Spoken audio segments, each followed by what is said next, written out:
তো আলহামদুলিল্লাহ নাহমাদুহু ওয়া নুসাল্লি আলা রাসূলিল কারীম আম্মা বাদ। সমস্ত প্রশংসা তারিফ সেই মহান রব্বুল আলামিনের, যে রব্বুল আলামিন আমাদেরকে 16টি বছর পর এই খোলা আকাশের নিচে কুরআনুল কারীমের আলোচনা এবং বৈষম্য বিরোধী ছাত্র আন্দোলনের আমাদের এই আলোচনা এবং বসা সম্পূর্ণটাই হচ্ছে বৈষম্য বিরোধী ছাত্র আন্দোলনের জন্য যারা আত্মহুতি দিয়েছেন, আত্মত্যাগ করেছেন, যারা শহীদ হয়েছেন, এই শহীদদের ফসলই হলো এই জায়গার বসার ব্যবস্থা হয়েছে।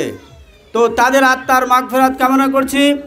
আল্লাহ যেন তাদেরকে শহীদ হিসাবে কবুল করেন, বলে আমিন। আজকে বাংলাদেশ জামাতে ইসলাম কৈজুরি ইউনিয়ন এবং 9 নম্বর ওয়ার্ড শাখা কর্তৃক আয়োজিত আলোচনা সভার সম্মানিত মেহমানবৃন্দ এবং সামনে উপস্থিত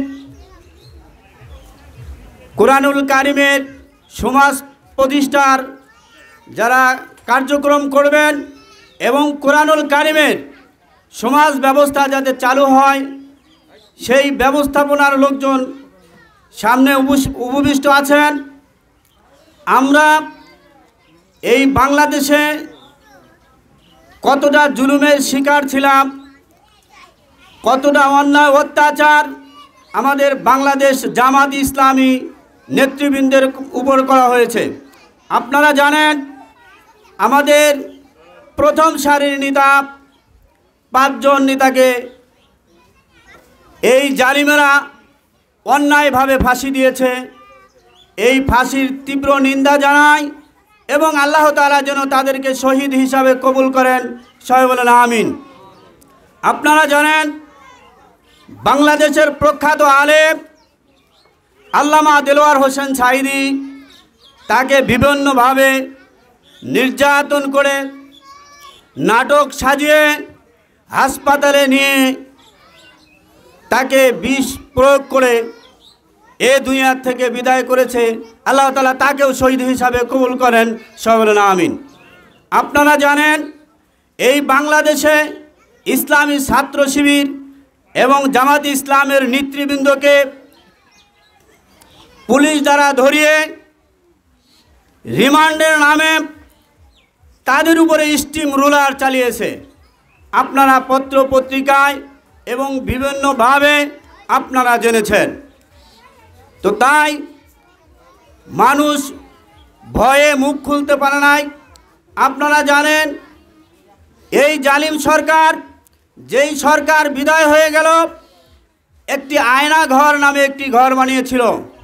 যত গুম হয়েছে প্রত্যেকটা লোককে সেখানে নির্যাতন করে ম্যাক্সিমাম লোককে তারা কি করেছে, হত্যা করেছে।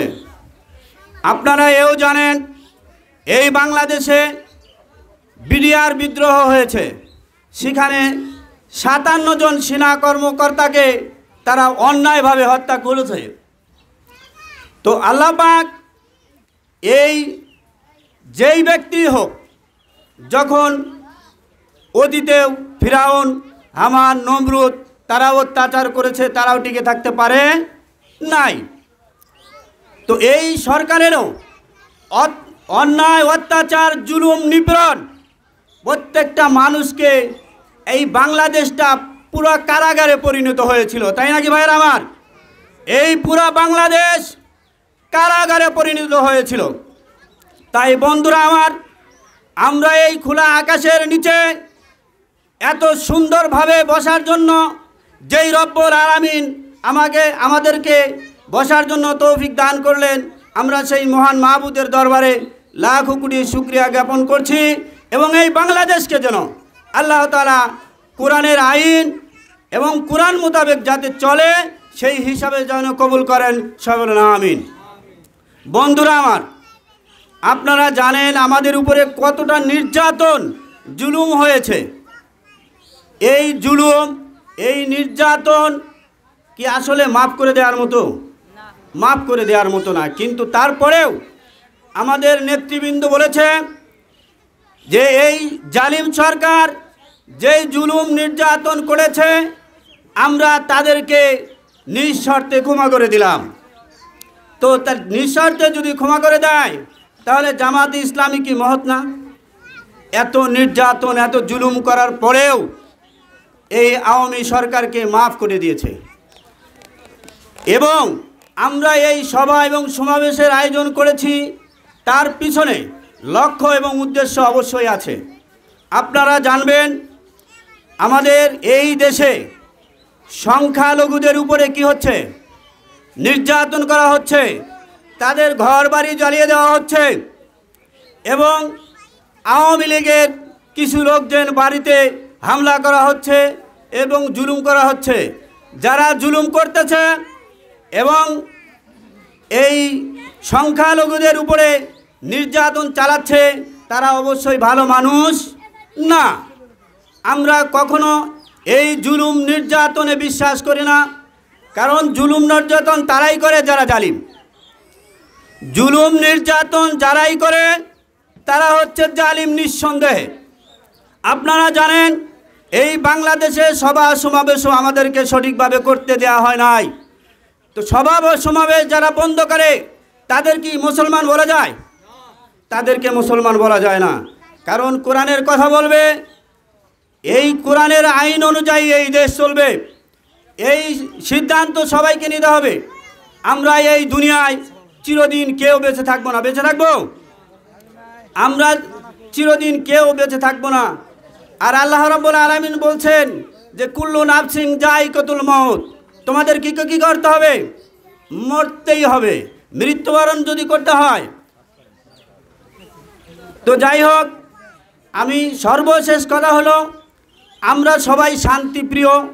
আমাদের গ্রামে কেউ কাউকে যেন অন্যায়ভাবে জুলুম না করে, সংখ্যালঘুদের বাড়িতে হামলা এবং যারা এই সময় বিদায় নিল যেই সরকার অর্থাৎ আওয়ামী লীগের লোকজন, তাদের বাড়িতে যেন কোনো রকম হামলা, তাদের উপর অত্যাচার কেউ যেন করতে না পারে। আপনাদের কাছে এই সহযোগিতা আমি চাই।